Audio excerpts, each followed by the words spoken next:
Hello বন্ধুরা, এই পাখিগুলো হচ্ছে প্রতিবন্ধী পাখি, যেগুলো বলে ল্যাম্প।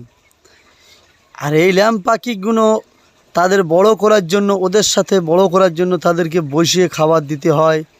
আর দেখতে পাচ্ছ এখানে 20-50টা পাখি আমরা রাখলাম। এরপরে আমরা বড় পাখির দিকে চলে যাব, কীভাবে ল্যাম্পকে মানুষ করা যায়, কীভাবে বড় পাখিকে মানুষ করা যায়। চলো আজকেরকার ভিডিওর সাথে থাকেন। সো বন্ধুরা, আজকেরকার ভিডিওটা ফার্মের বাইরে থেকে করা হচ্ছে। দেখতে পাচ্ছ আমরা এর আগে ভিডিও দিয়েছি ফার্মের ভেতর থেকে। ফার্মের বাইরে থেকে কত সুন্দর লাগে।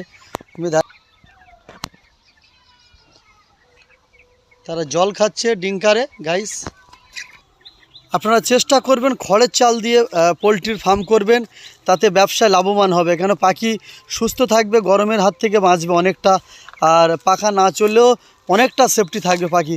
চলো আজকেরকার ভিডিও এই পর্যন্ত। হ্যালো বন্ধুরা, পোলট্রির ফার্মে ফ্যান ঘুরছে।